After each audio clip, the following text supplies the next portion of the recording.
Hello நண்பா, welcome back. நீங்கள் நம்ம என்ன பார்க்கணும், ரிகர்சிவ் ஃபங்க்ஷன் என்ன, அதை எப்படி யூஸ் பண்ணுறதுன்னு பார்க்க போகிறோம். ஸோ ஃபஸ்ட்டு ரிகர்சிவ் ஃபங்க்ஷன்னா ஒன்றும் இல்லை, ஃபங்க்ஷனை கால் பண்ணிக்கிட்டா. ஸோ சொல்கிறத ஒரு எக்ஸாம்பிளோட பார்ப்போம்.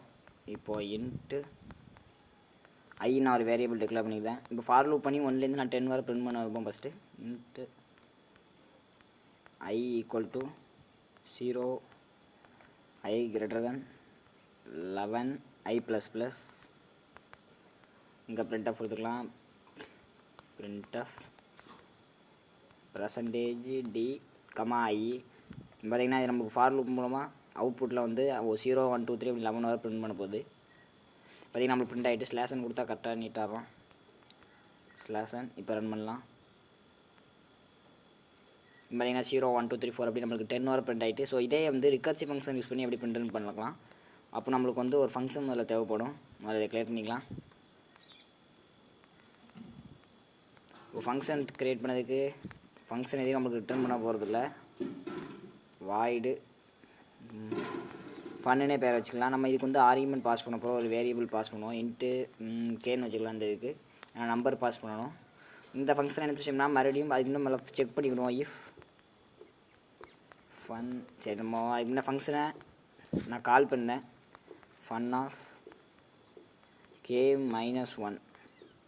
இப்போ நான் அந்த ஃபங்க்ஷனுக்குள்ளேருந்து இந்த ஃபங்க்ஷனை கால் பண்ணேன். ஸோ இப்போ ஃபஸ்ட்டு நான் இங்கே ஃபங்க்ஷனை கால் பண்ணும்போது ஒரு நம்பரை பாஸ் பண்ண போகிறேன்.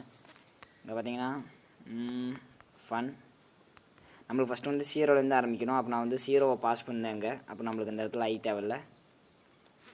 நம்மளுக்கு வந்து வேல்யூவை இன்க்ரிமெண்ட் பண்ணிகிட்டே போகணும்.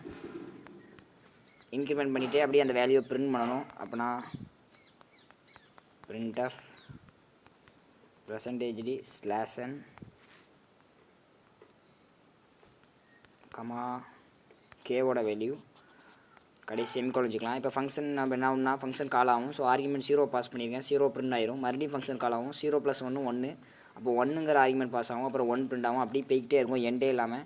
அதான் ரிகர்சிவ் ஃபங்க்ஷன் யூஸ் பண்ணும்போது நம்ம எண்டை ஸ்பெசிஃபை பண்ணணும். எப்படி கரெக்டாக செக் பண்ணிக்கணும். இல்லைனா நமக்கு பார்த்திங்கன்னா இன்ஃபினைட் லூப் போய்கிட்டே இருக்கும். இப்போ ரன் பண்ண அவுட்புட் பார்க்கலாம்.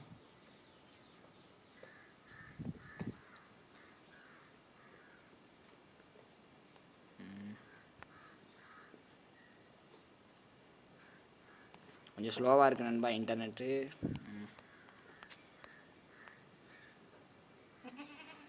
சாரி ஒரு வருஷம் நண்பா. பார்த்திங்கன்னா எனக்கு அவுட்புட்டில் பார்த்திங்கன்னா டைம் லிமிட் எக்ஸிட் வந்துட்டு. ஸோ லூப் வந்து ஃபங்க்ஷன் வந்து திரும்ப கால் ஆகிட்டே இருக்கும். அந்த ரிகர்சிவ் ஃபங்க்ஷன் யூஸ் பண்ணும்போது அந்த வேரியபிள் எல்லாமே நம்ம வந்து ஸ்டாக்கில் தான் ஸ்டோர் ஆகும். இப்படி கால் ஆகிட்டே இருக்கும்போது ஒரு எண்டே இல்லாமனால நமக்கு வந்து டைம் லிமிட் எக்ஸிட் வருது.